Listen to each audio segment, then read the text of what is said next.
السلام عليكم ورحمة الله وبركاته. برنامجكينا maanta wuxuu ku saabsan yahay barnaamijyada hore oo ka duwan yahay waxa maanay xafladda daafuritaanka xaafadda Amal Estate. xaafadaas oo Amal Estate xaafad ee Garowe ka furtay oo magaalada ka baxsan oo aad u qurux badan. anakan waxa u joognaa xafladeeda oo daafurka inaan ka qayb qaadano. waa magaalo complete masaajidkeeda qabto, iskuulkeeda qabto, isbitaalkeeda qabto iyo shopping centerkeeda. waa magaalo aan waxna banaanka uga baahnayn. وانا outside of Garowe يعني waxay banaanka soo jirtaa. xafladaaneyti baashaalkeeda iyo wixeeda waa arki doonaa. also waxa ku dhex socon doonaa state ka dhexdiisa oo soo dhex wareegi doonaa, laakiin waxa ka horeysa xafladda furitaanka inaan ka qayb qaadano kadib aan arki doonaa insha Allah amal wixii heeso. laakiin hadalkaygu wuxuu ku salaysan yahay oo kali ah mahadcelin aan idin mahadcelinayno khaas ahaan madaxweynaha islaamka iyo golayaasha xukuumadda sida wanaagsan iyo marti sharaftaba sida wanaagsan ee aad noo aqbasheen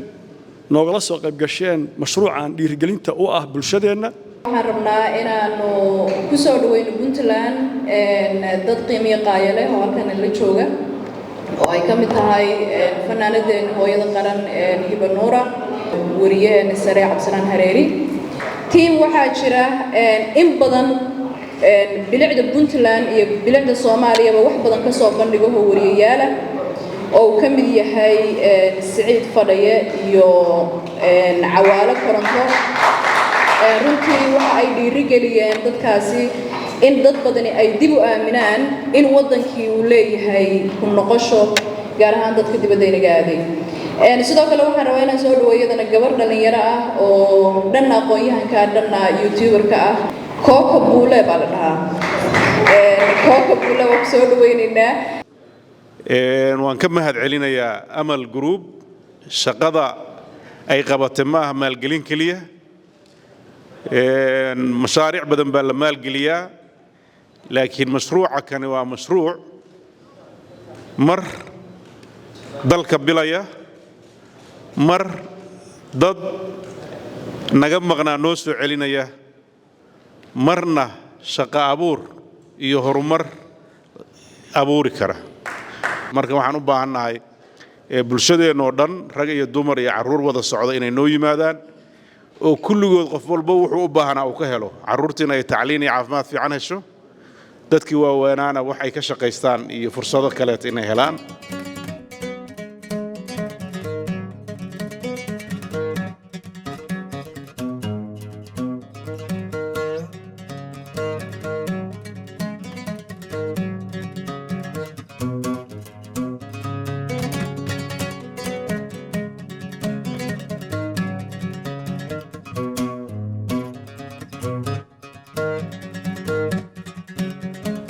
sidaan hore idinku soo sheegay waxaan joognaa Amal Village. saake waxaa dhacday xaflad furitaanka Amal Village. waxaa ka soo qayb galay madaxweynaha asiga xariir ka sameeyay dad badan oo madax ka tirsan ay maadeen. xarigii waa laga jaray, xafladda way dhamaatay. hadda waxaa u soo laabanay in aan ka hadalno Amal Village see waaye general information oo adikana u baahan tihiin inaad ka ogaatiin. waxaa wareysigaas guud ka qaadan doonaa Cabdirasaaq Xasan. Koko ma santahay ku soo dhaw Amal Village. aad baan ugu faraxsanahay inaad noo timaado. adiga teamkaagana aad baan u salaameynaa. Puntland iyo Amal Village waad ku soo dhaweynaynaa. aad baan mahadsantahay. xaafadan Amal Village Koko waxay ku taalaa dhinaca koonfureed magaalada Garowe. waa xaafad aad u ballaaran oo laga dhisay ilaa 1,100 guri. xaafadan marka waxa loogu talagalay inay noqoto hooy soo dhaweysa dadka Soomaaliyeed ee qurbaha ka soo laabanaya iyo sidoo kale dadka kale ee iyaguna doonaya in ilmahoodu ay helaan nolol u dhiganta wadamada horumaray caruurtoodu nolosha iyo waxbarashada iyo mataqaana goobaha caruurta ku ciyaaraan iyo ay helaan sid lamida dadka waaweyn oo iyaguna inta muddo qurbaha ka soo shaqeeyay u baahan meel ay ku nastaan oo retirementigooda ku qaataan ayaan xaafadan u diyaarinay. oo xaafadu waxa aad looga fakiray waxa la yiraahdo landscape-keedii oo arki kartaa xaafad cagaaran waaye. waxa sidoo kale xaafadu ay caan ku tahay inay tahay xaafad laami interlock dhir intaas iyo guri ah. macnaha ma jirayso meel ciida meel boora oo aad ku lugeynayso. Koko marka xaafadan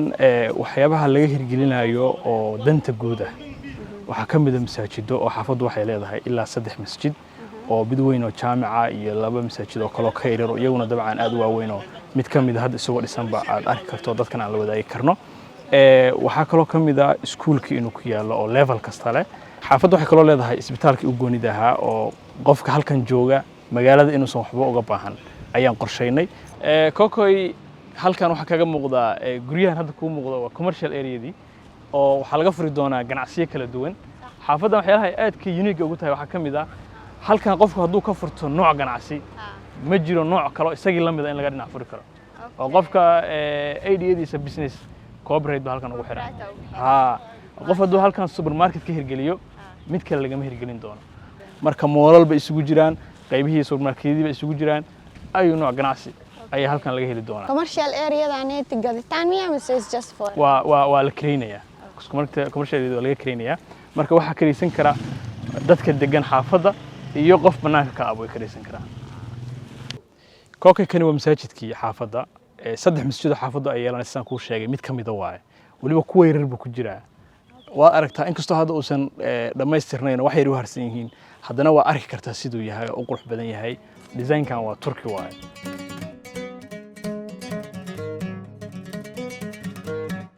qaybtan hadda aan ka sii baxayna waa qaybtii commercialka albaabkan waxaa laga soo galaa xaafadda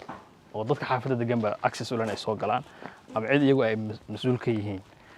maadaama xaafadda amnigeeda aad loo ilaalinayo oo aan la doonayn in uu iska soo galo qof kasta oo ay tahay inuu kaar ku soo galo qofkii xaafadda degan halkan waxaa loogu talagalay in noqoto meeshii laga hubinaayay qaybtii aan ka soo baxnayn waa qaybtii commercialka oo cid walba u furan iyada lafteedu dee ay horey security sii joogaan oo cid aan la hubinin aysan soo gelayn markaan xaafadda gudaheedii soo galnay wixii ugu horreeyay oo aan aragnay oo indhaheenu qabteen waa beertan quruxda badan xaafaddan mar horeba waxaa laga sii fakeray intaan dhismaha guryaha la bilaabin in cagaarintii lasii bilaabo marka xaafaddan waa xaafad cagaaran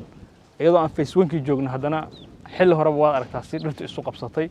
iyo meesha aan ku lugaynayno iyo dhirtu qabowga xilli horeba ayna siinayso marka waa wax aad u cajiiba waxaa kaloo hadda halkan aan ku soo aragnay xaafadda waxa dhex mara laba tog oo awal horey u jiray marka waxaa la go'aansaday inaan lala dagaalamin iyaga la qurxiyo laga faa'iideysto dhir geesaha looga beero mustaqbalkana biyahooda inta la qabto in xaafaddaba ay qurux u noqdaan oo ay quruxda iyo bilicda xaafadda qayb ka sii noqdaan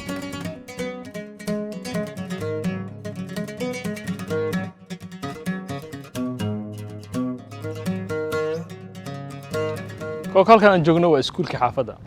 iskuulkan marka wuxuu ka kooban yahay heerarkii kala duwanaa ee iskuulka waxaa loogu talagalay inay ka faa'iideystaan qoysaska halkan degaya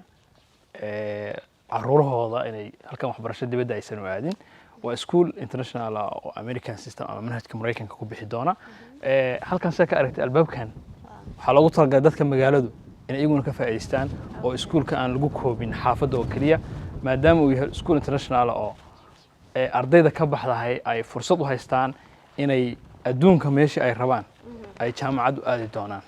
hadda waxaa lagu jiraa kala xulashada proposalada ay soo gudbisanayaan dadka u tartamaya ee raba inay iskuulka iyagu maamulkiisa la wareegaan mustaqbalka halkan weyn ee bannaan waxay noqon doontaa muraayad marka ardaygu markuu soo galaba halkan wuxuu ka arki karaa xaafaddii wuxuu kaloo daawan karaa buuraha waaweyn ee ku wareegsan xaafadda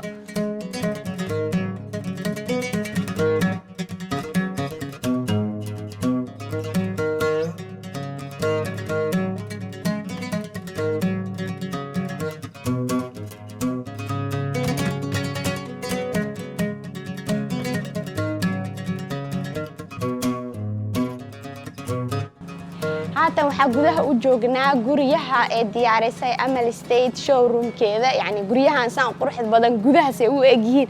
inaan aragno oo soconaa let's go see soo egyihiin soo dhawaada diyaar ma tihiin inaan aragtiin guriga socdo meesha ugu horeysa oo naga hor imaan doonto isfadhiga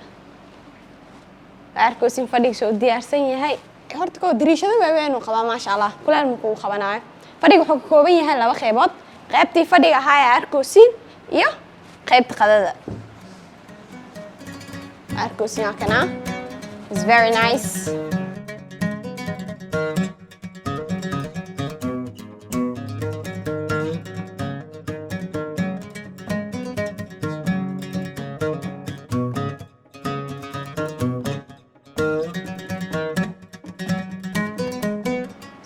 let's go from here jikada fadhiga albaabka loo dukleeyahay so albaabka markaa ka baxdid si toos ah maxaa aadaysaa adoo iswareerinin jikada waa waree jikada is very spacious ani guri kasta taa imaado meesha ugu horeysa aan ka fiiriyo waxa waay jikada andariishadu way weyn leedahay gurigani wuxuu ka kooban yahay 4 qol qolka fadhiga 5 ku ah so let's go see qolka jiifka wow you guys wow jadi master room so weyn yahay is very nice ani waxaan ka cabsanayaa showroom ma lahayn kan ana iskale inaad dhaho let's go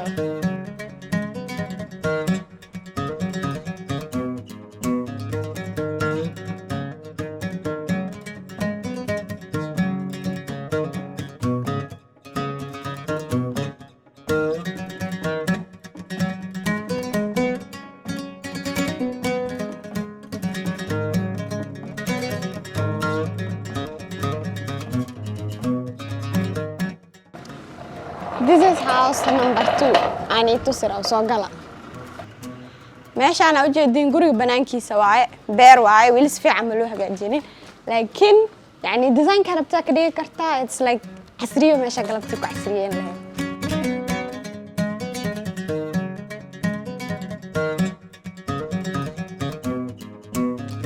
This is house 2 fadhigiisa soo jeedin bo fadhigan fadhigi hore wuu ka weyn yahay it's just fadhi weyn qadadiisa gees uga taalo wax ku furan ma jiraan dariishada aad waaweyn ay leeyihiin laba dariishad oo zaid waaweyn oo leeyahay qolkan and space ahaan zaid oo weyn yahay fadhi aad u weyn waay sida u jeedin gurigan karadoonkiisa aad u weyn yahay wuxuuna ka kooban yahay gurigan 3 qol which is qolka jiifka qolka martida qolka caruurta waxa 4 ku ah fadhiga iyo jika aad u qurux badan